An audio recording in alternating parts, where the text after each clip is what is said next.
this trail meanders through the Snoqualmie Pass ski area. It starts by right off I-90, really, but then it scoots on in, and once you get over a specific hill, you actually can't hear the highway anymore, but at the area where we are right now, you can hear the highway.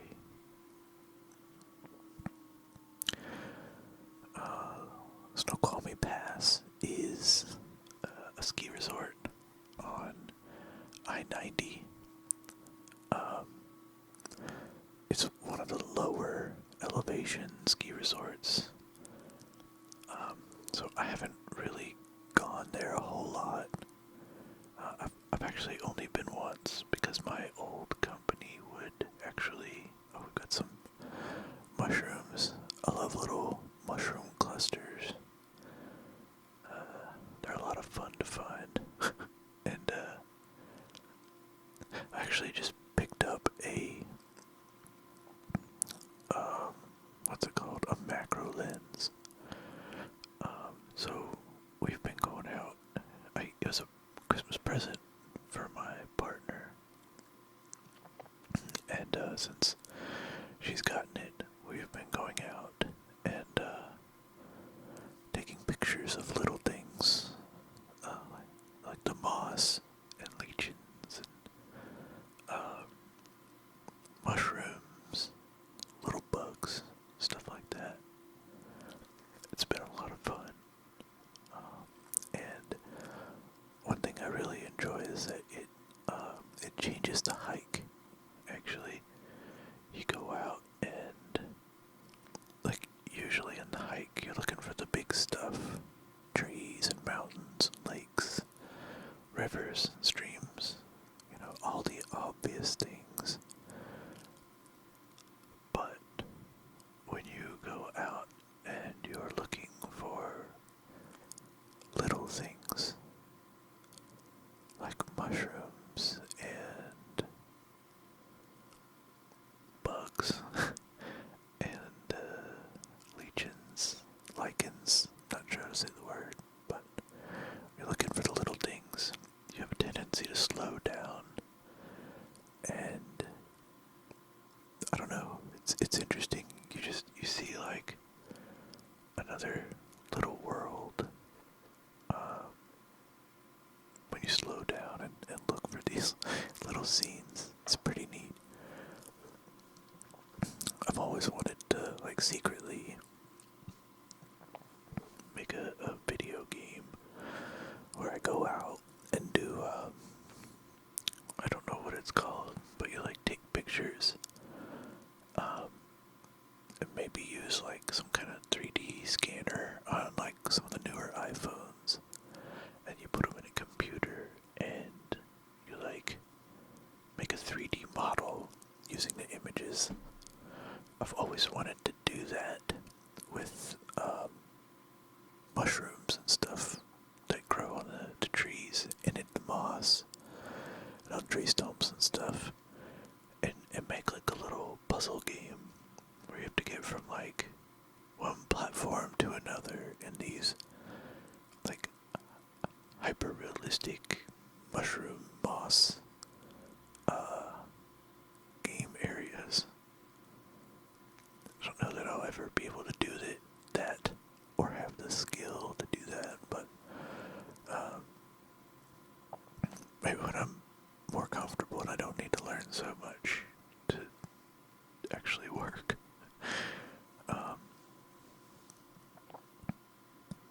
So at this point we've exited the forest and we're getting into the ski resort area.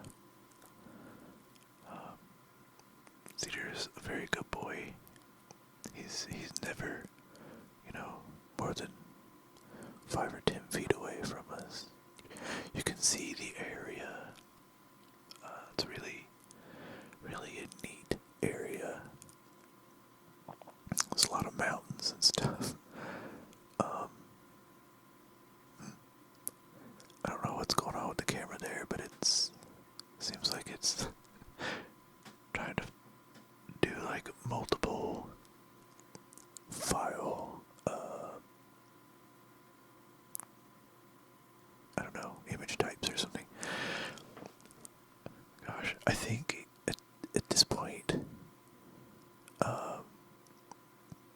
this camera was very new to me.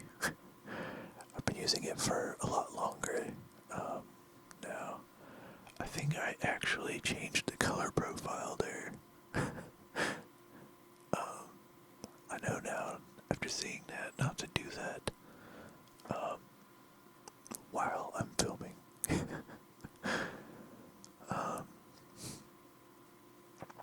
But yeah, you can see the ski lifts up there. Snoqualmie Pass is, I think it's an interesting resort. The pass that I usually ride in, or yeah, ride it, is it's pretty small. You can't really travel around using the ski lifts. Yeah, you just kind of go up a hill, and then you get off the ski lift and you go back down. You can't go down what we call the backside. I think we call it the backside because there's no parking lot back there.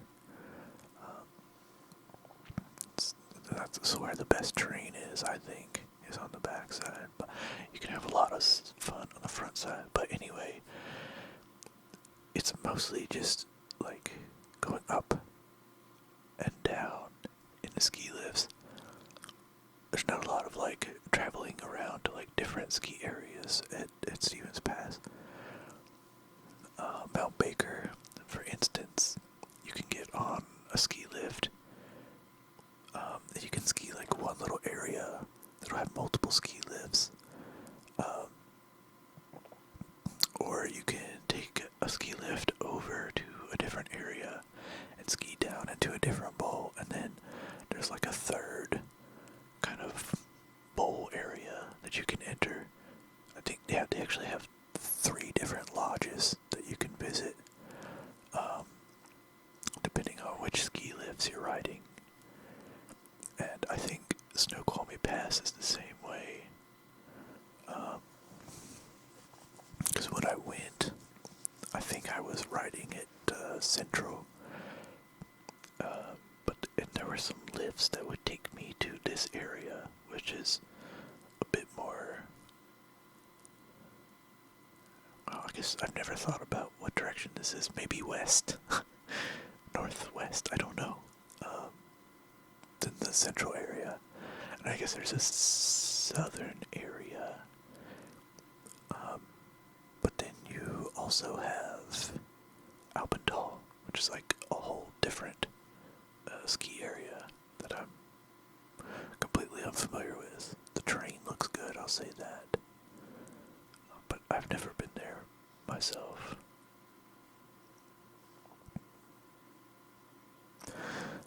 But yeah, the first part of this hike is the terrain that surrounds you is kind of flat. I guess in the fall, or not flat, but I don't know, I don't want to sound ungrateful, because this is gorgeous. I know it's gorgeous because if someone were to come here from another state who can't, walk in an area like this, normally this would just be gorgeous. But there's no trees and features and stuff. It's just kind of like a field, which, I guess in the fall can be pretty good in its own right. It's like, it'll be real brown, and there'll be a lot of reds, deep reds and greens in some of these plants.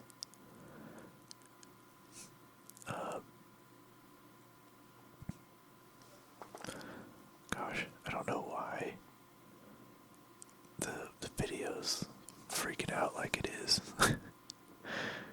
I guess, I don't know, I recorded it. I'm gonna put it up because I guess at the end of the day, the video is not really what you're here for.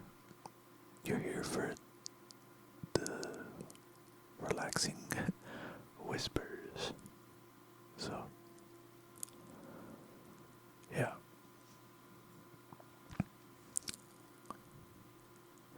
I know after a while you do get like up into the trees on this one.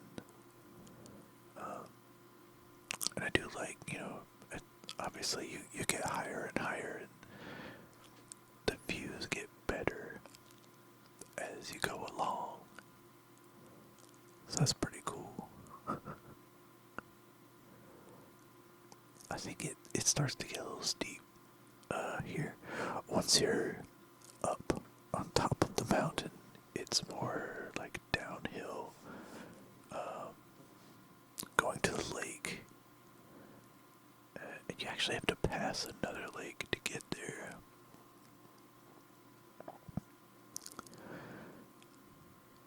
That's kind of freaky. I guess that's like a creek or something, and they just like boarded it up. Which makes sense if you don't want something like that going across your ski run. Because then you've got two problems. One, you gotta look out for creek holes early and late in the season, but then that also just goes straight across the ski run. So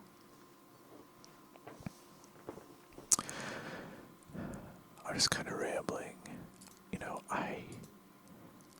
I haven't been snowboarding as much as I would like over the last couple of years.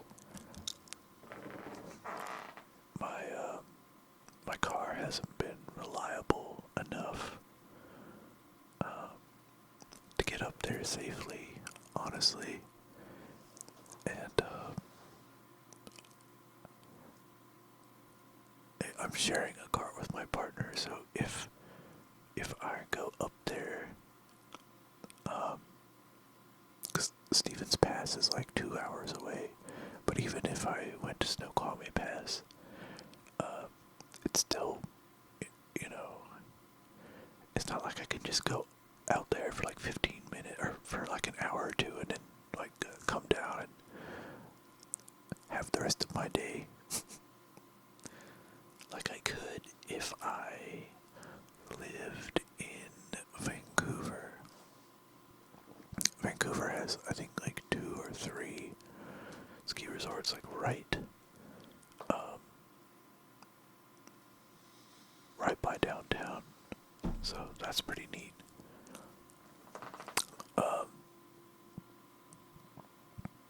But yeah, I haven't really been able to snowboard as much as I want. Gosh, look at that. That's pretty.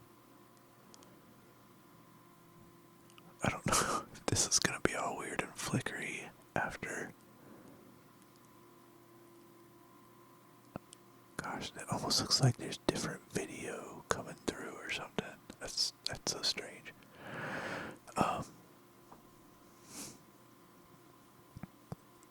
Yeah, I haven't been riding as much as I want. I'd like to change that this year. It's been a slow start to the season, but Stevens Pass just got lots of snow, so I feel like it's time to participate. And my new company that I work for, we actually get Martin Luther King Day off as a holiday. So that's pretty neat. My old company that I used to work for, it was interesting because they really they practiced, or not practiced, they preached this whole like DEI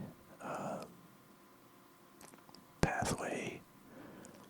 They were like the best place to work for women, best place to work for black people, and best place to work for family people and stuff like that. They were hiring people from non-traditional backgrounds and stuff like that. But when it came to like lay people off, those were also the first people that they got let go. everyone, most of the people I know that they hired from non-traditional backgrounds were let go.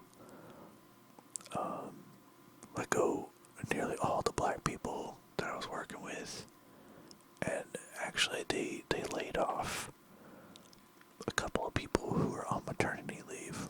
One of them was actually, yeah, I mean, one of them was on my team. She was laid off during maternity leave.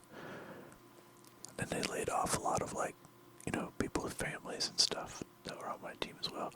So, anyway, all that. And what I'm really getting at is I remember my coworker one time was like, he was kind of upset that, they were so DEI focused, and yet they would not give off Martin Luther King Day. And they laid me off, and but now I have Martin Luther King Day off, so that's pretty wild. So yeah, I think I'm actually gonna go snowboarding on Monday. It'll be my first time snowboarding this year, and I'm not sure that I did snowboard last year. I know I bought a pass, but I always felt pressured to buy the pass. But the problem is that my car just got more and more unreliable. So I just never felt safe going up there. Really, that my old car, I was waiting for the transmission to go out on that thing for like 3 years. Whenever I shifted from like reverse to forward to drive, I would hear like this cling noise, like a ring, a ding noise. It was like somebody hit one of those little metal triangles. But obviously not as pretty sounding, but yeah, you know what I mean. It wasn't a noise that you usually hear when you go from drive to reverse, reverse to drive. So, I don't know, and I never had the money to get that fixed. Gosh, I'm looking at the video, now we're getting into like the more foresty area. I know up ahead here, oh yeah, that we started to get into the snow. That was pretty neat. This was like, I guess September, which is pretty early for snow. But that, I don't think the pass got much more snow after that. Oh, our dog loves snow. He loves to eat it. It's his favorite game when there's snow around. He loves two things. He loves to run, bounce around in deep, fluffy snow. He loves it, absolutely loves it. But then he also likes us to throw him snowballs, and he'll jump up in the air and eat them. He's a good boy. And we've got a jacket for him too, so when it gets snowy, he wears like a little green plaid puffer vest thing. He looks super cute. I never thought I'd be one of those people who had a dog that like wore clothes, but here I am. I also like kind of I have like a weird dream of one day getting him like a full-on tweed dog suit. Like a dapper tweed suit that like an Irish librarian would wear. and put it on the dog. I think it'd look so awesome.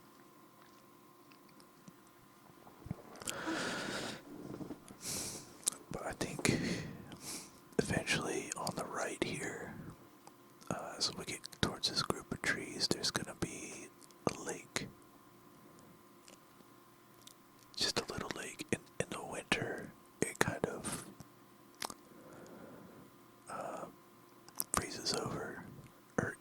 guess even when we walk by, it's frozen over. But whenever we're hiking, I don't know. This is something that we picked up maybe during COVID, but we'll like pull over to the side and we'll grab Cedar, make sure he can't follow people because he's a big boy. People don't want him. Even he's like totally friendly, but if they turn around and there's like a giant dog following them, they might be scared. So, and then sometimes they have other dogs, so we always grab a hold of them when there are people passing by.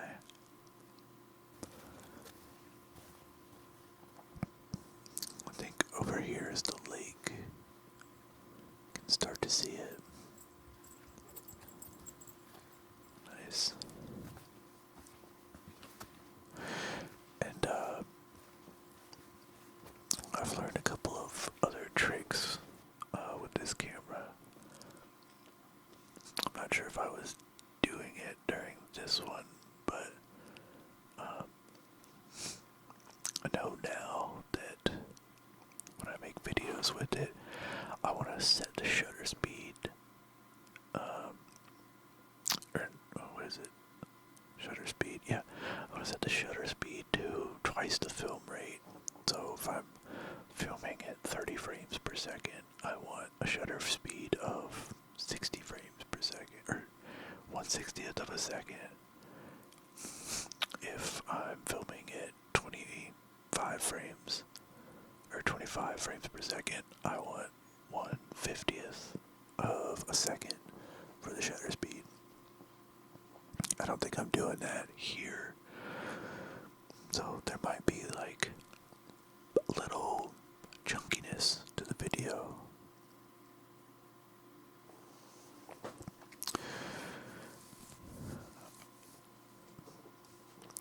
I think this is the deep end of the lake. I mean, I say deep end, but it's really not a deep lake at all. And yeah, it's like a little frozen over. Just moving around a little bit. It's a little frozen over. And this is September, so it's a little early to see frozen stuff. I'm gonna drink a little bit of my tea. I brewed it and I forgot.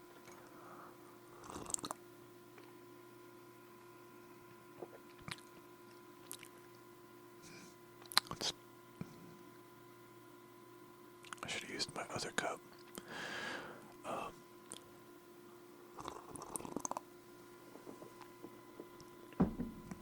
I got a cup for Christmas, but I would never buy for myself in a million years because the cup,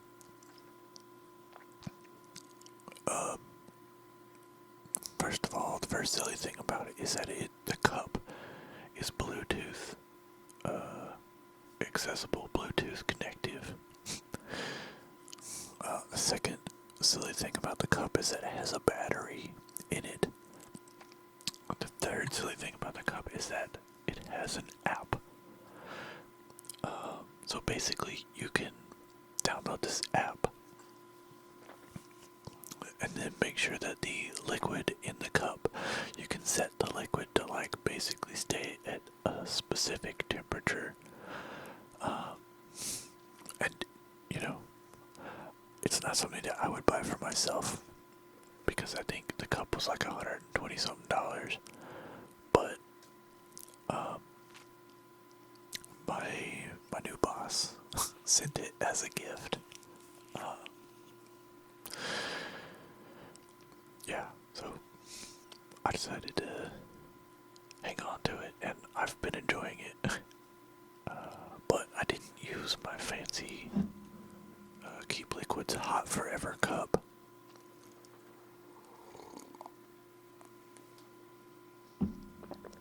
I used a different cup. A different coffee cup. It's a bigger one. That's the only drawback of the Keep Stuff Hot Forever cup. Oh, mushroom here. It's gonna get in focus. Nope. Um, got some more mushrooms. Gonna be in focus. Come on, buddy. Nope. Okay. Well, when I travel to new states or cities or countries, I guess, I like to get a coffee cup from there. So my biggest coffee cup, which is really like the amount of liquids I like to consume in one go, is from Tennessee. I got it from my most recent visit to Mississippi. But every time I fly to Mississippi, I also have to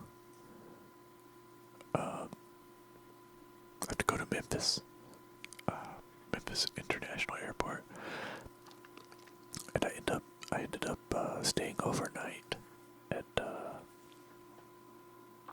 what was it called? Graceland Guest House. It's actually it was a really nice hotel, I think. Very Elvisy, because it's just outside of Graceland. So, yeah, I stayed there.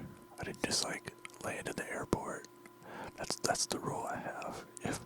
If I like traveled through the state and I was on the ground and not in an airport, I can get myself a coffee cup. But if I'm just like in the airport, I'm not gonna get myself a coffee cup. So, I don't have a coffee cup from Denver, even though I've been there like 6 or 7 times. Or no, I've actually visited Denver, like for real. I went snowboarding there. Stayed for like 3 days, 3 or 4 days, a couple years ago. But Detroit, that was the one. Detroit, Milwaukee, Charlotte.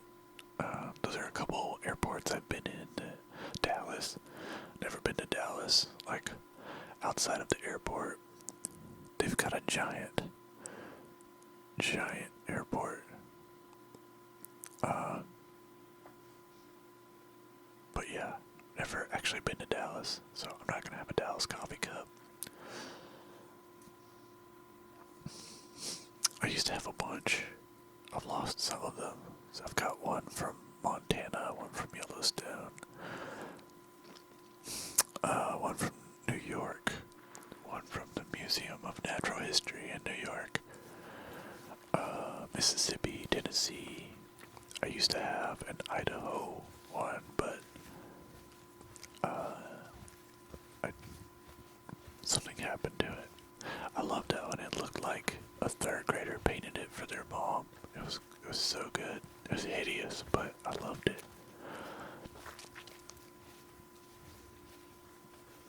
And I'm just rambling.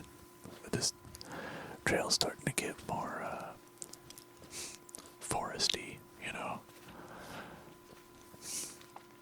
And this portion going to the lake it's nice and easy because you're going back downhill. Sometimes I don't like hikes where you go up and up and up and then down and down, because when you're about halfway through the hike, you do start to get tired. And so, I don't know, if you're just on a mountain, well then, you go up all the way there, and then you go down all the way back. So, if you get halfway through the hike, you've got it kind of easy on the way back, and that it'll take less time. But yeah, the hikes where you go up and down, those are always more exhausting in my mind. I think one hike that I can think of where there's like steep up, and then steep down, and then steep up, and then steep down would be Mount Seymour, hiking to the third pump of Mount Seymour in Vancouver, BC. That's another hike that you start like in a ski area. It's pretty cool. These bridges like cross like little bubbling rivers and stuff.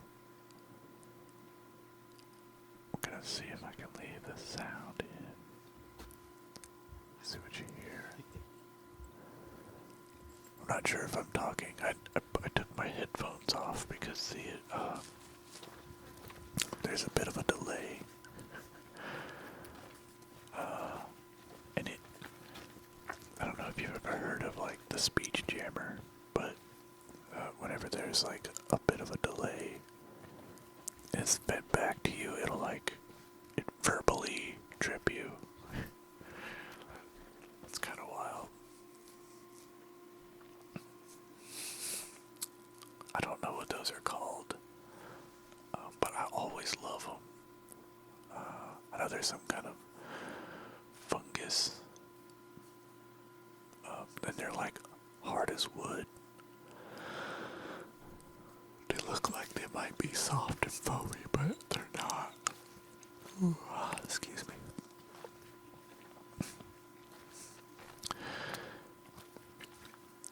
In the fall, and the winter, and the spring, actually, pretty much any time except for the summer, a lot of the time that you are walking down trails in the Pacific Northwest, the trail will also be kind of like a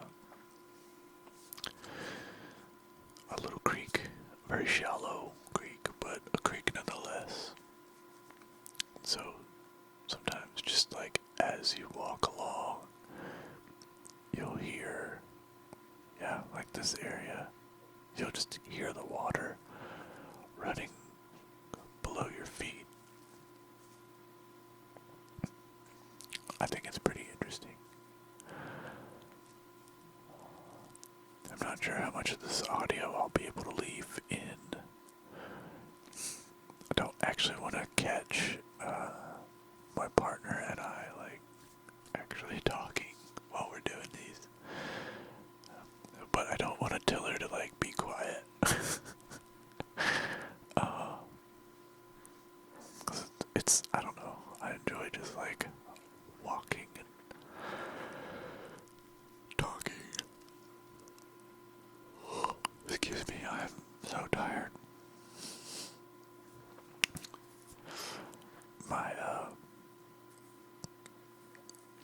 At my job, everyone else that I work with is East Coast, and I'm on the West Coast. There's like a 3-hour difference between us, which is fine. And, you know, they said, hey, you don't have to operate on an East Coast schedule, it's fine. But, I don't know, I kind of like waking up at 6:30, or actually no, 5:30, and then like starting work at 6, because then I'm done by 2.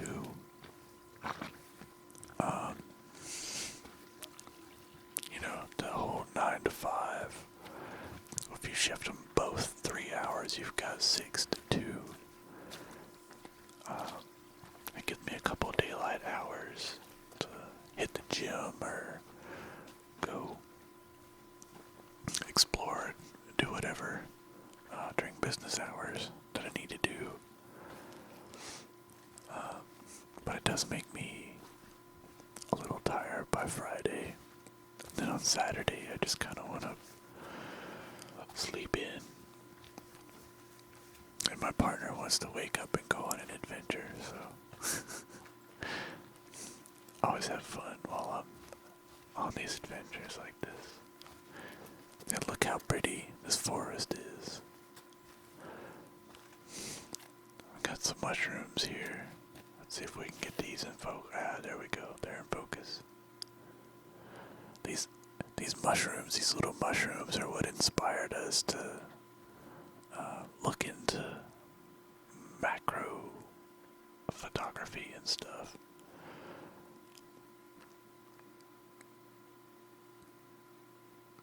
Yeah. I think this is getting pretty close. I'm just gonna scoot around a little bit here. Oh no. Okay, it won't let me. That's fine.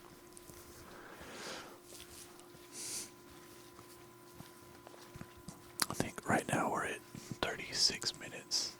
And I think this hike was about 45 minutes long. We'll see if I was right. It's just a guess because I can't actually scoot forward at all. DaVinci Resolve is not letting me do that.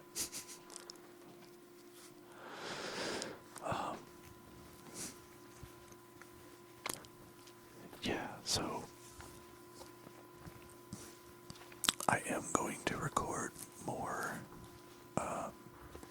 walking videos. I'm really happy with the camera that I have now. Oh, I've got the DJI Osmo Pocket 3, and it has a built-in gimbal. And the microphone actually picks up like some pretty good, ambient, naturey noise. So, yeah, I don't know. I might even post some videos where I don't talk at all. I'll just record the whole hike, not speak, and upload just like the walking sounds and nature sounds. I think that'd be really neat. The Pacific Northwest. There's one thing I want to see. I don't know if the microphone will pick it up, but I want to try to get a video where, I don't know, I'm like walking through a snowy area and the snow's falling. There's just an interesting, like, I don't know what to call it, fizzle or sizzle or shush that the snow makes when it falls and hits other snow. And not only that, but the snow is like, especially fat snow, the fluffy stuff. When it falls, it kind of soaks in all of the surrounding noise. And there's just like the gentlest, quietest white noise that it makes as it falls, and it's very quiet. It's a kind of quiet you don't normally get. It's really nice. I don't know if the microphone on my little camera will be able to pick that up or not. I'm gonna try.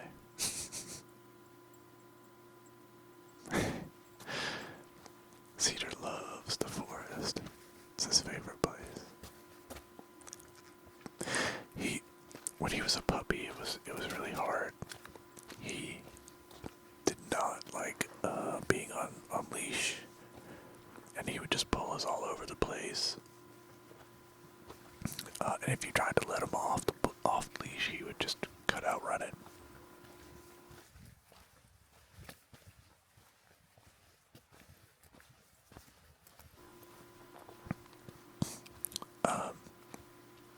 But over the past year and a half, we've been living in an apartment, and he's been going on a lot of leash walks every day, because we don't have like a backyard to just let him run around free in. But because he's leashed up all the time, when we do let him off leash, he never leaves our side. So he's been a real good boy.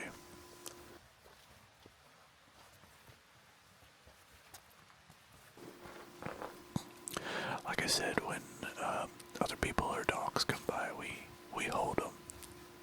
So he's like, he's not off leash around other people or other people's pets. We know that, not everybody wants an off leash dog running around them.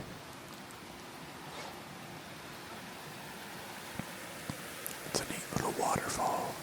I think this is one of the waterfalls that feeds the lake. Cedar's confused.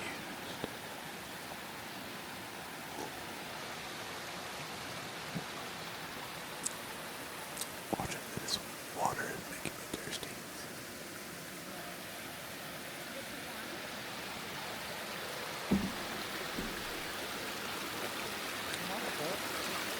He's a good boy.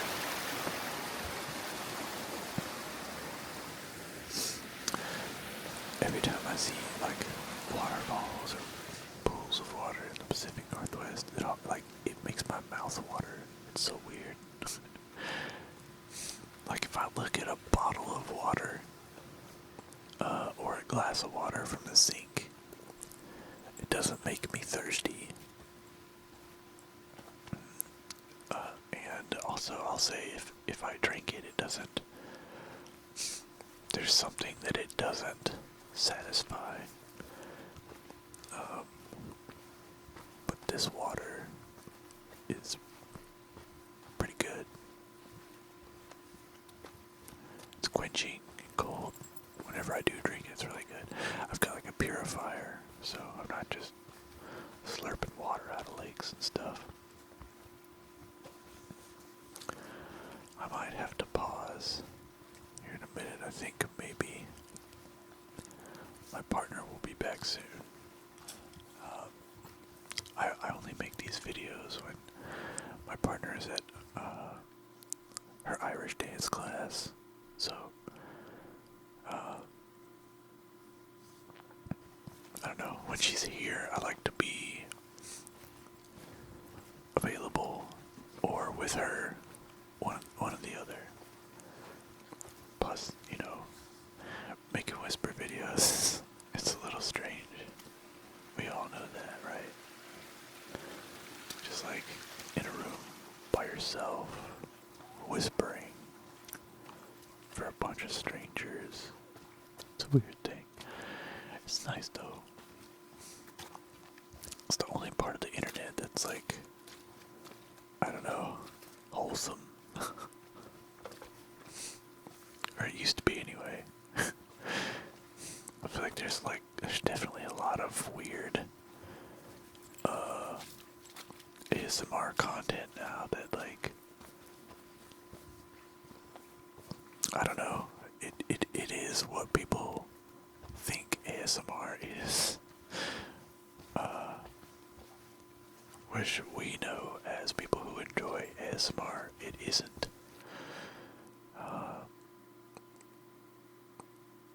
Yeah, anyway, I could go on a rant about the state of ASMR, but I don't want to. I will say, I miss the old school whisper community. Where it was just like people in a picture of a journal open. Nobody was showing their faces. People were just talking about their day or reading their journal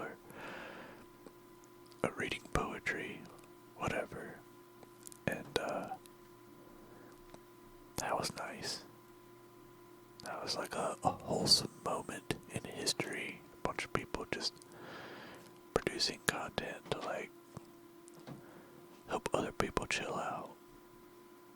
And they were all nice people, and the people that watched the content or listened, consumed the content were also nice people from what I could tell. All the comments on the YouTube videos were fantastic and wholesome, and that's a rarity on YouTube. Usually, YouTube comment section is a dumpster fire. So,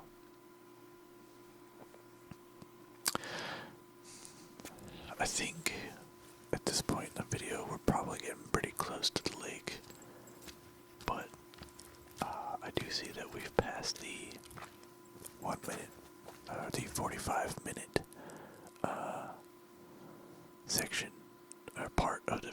So, my prediction earlier that the hike was 45 minutes long was incorrect.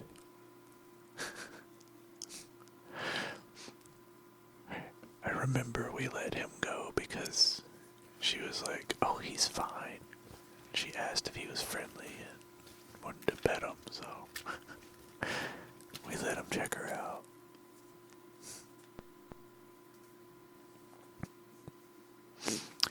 This is a fairly young part of the forest. I think the majority of the forest around these hikes is fairly young.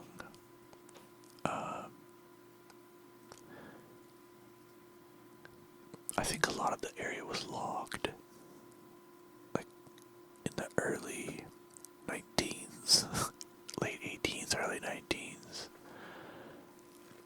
It's kind of interesting because you can see like these old giant tree stumps. They're just huge. They look like they belong to like redwoods or something.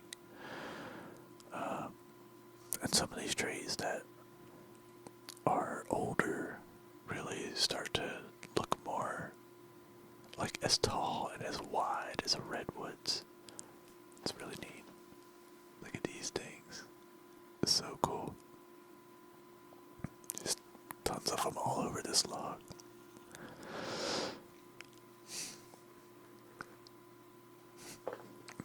But yeah, I don't know, sometimes you can tell if you're in an old forest or a new forest just because like the trees will be smaller around. Look at all these little mushrooms.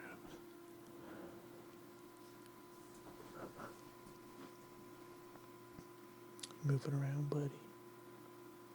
You getting comfortable, friendo? A big sigh from the puppy dog. Big sigh.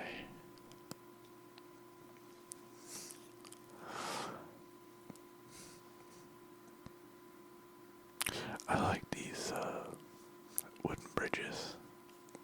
I guess we don't. Oh yeah. So we're at the lake. I was close. In my prediction, I said 45 minutes, but it looks like it might be closer to 50. So it's not too bad. I think I'll start trending towards ending the video.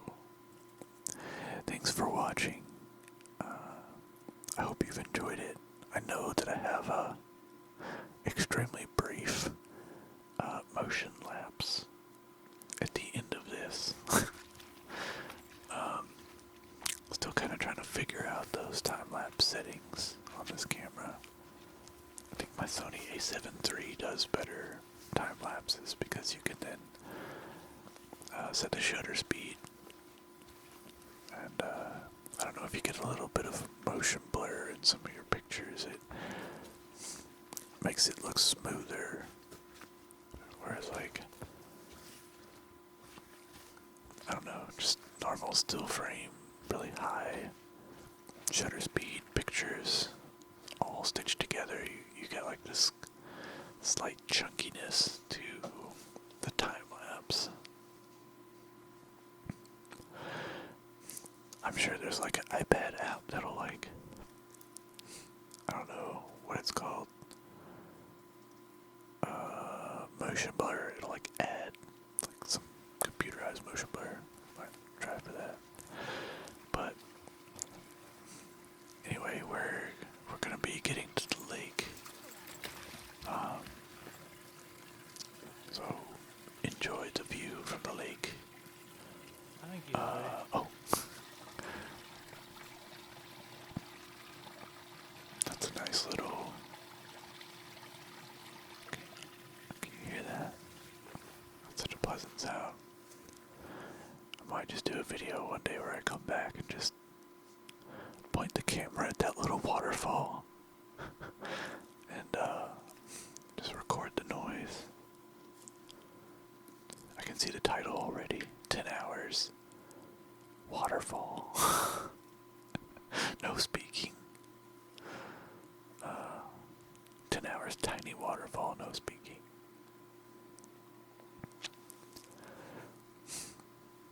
So this is it. This is the lake. The whole hike is for. I think you can keep going, and I think it's just the Pacific Crest Trail, so you can actually walk on that trail that we were just on. If you just walk all the way down it, you'll be in Mexico. So, but we don't want to go to Mexico today.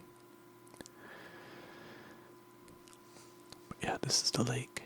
It's down in like a little bowl, so there's no wind. The lake is very mirror-like.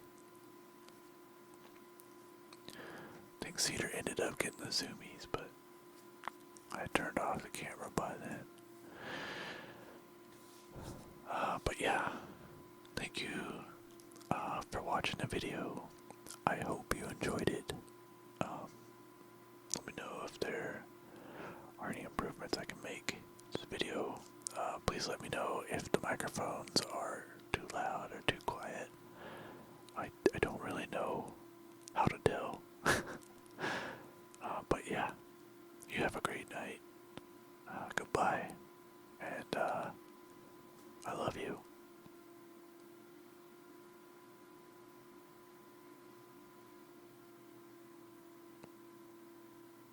That's the motion lapse there.